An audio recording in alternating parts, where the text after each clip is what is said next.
Hey everyone, TheShuffleBuffle here with another episode of my career mode. We're into episode 9 or 10. So first of all, we have Liverpool away. So Liverpool at the moment are 10th. We're only about 6-7 games in-ish.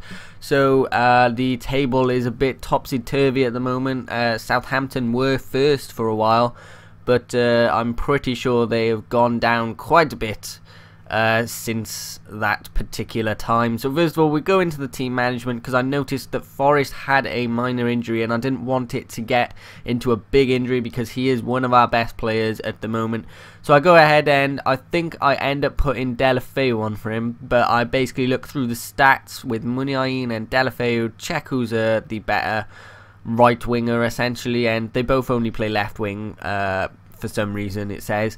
But I'm pretty sure that Deulofeu and Muniain apparently can play that right wing spot, so I put him on that right wing. So we go into the match details, and it is currently essentially all me. No shots from Liverpool, but the possession seems about the same.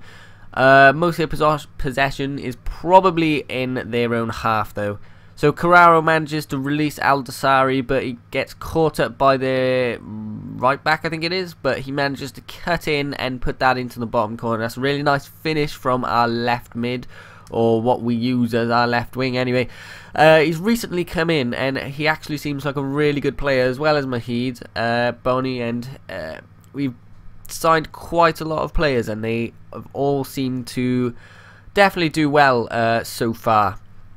So we did manage to beat Liverpool 1-0 away, and it says player injured 3 weeks for Forrest, and I feel like if I left him on and he might have got injured even more, it might have been a few months, so I'm okay with 3 weeks.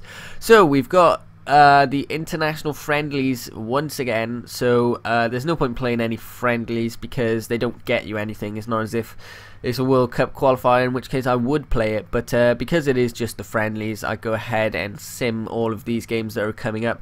But first of all, I'm going to change up the team a bit, get some of the players that are on the reserves into the subs or onto the actual team. So first of all, I think because we haven't got any strikers on the sub bench, I do change some of the players off. So I check between Matip and Kanabiuk, I think it's how you say that, to see who I want to exchange for the striker. So as I said, we are going to sim these matches. So we got a match against Romania, and this is something I'd expect to win. I probably would win, but since I'm simming it, you never know, especially since we are away. And as you can see there, Grozav scores and then Eto'o misses a penalty, but then he makes up for it by scoring in the 23rd minute. And you can see some of the later scores down the bottom as well. Quite a lot of them going quite quickly actually. Korea apparently beating Egypt. We got Portugal beating Slovenia. And that's going way too quickly for me to see.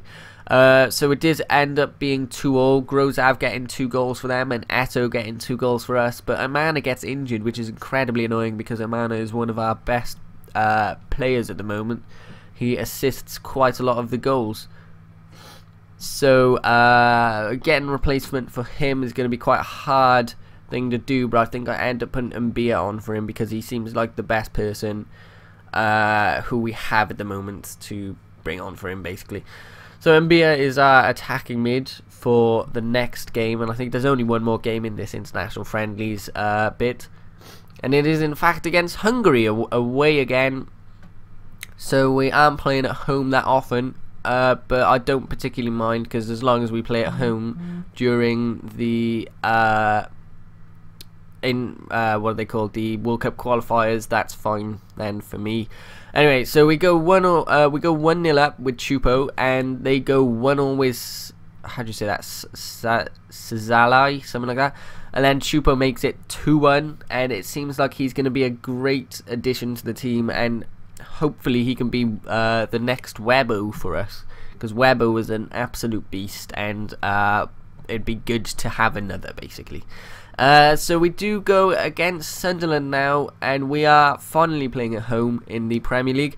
So Sunderland have quite a decent team. They've got a good attack. Defense probably not as good, but their attack is quite strong in terms of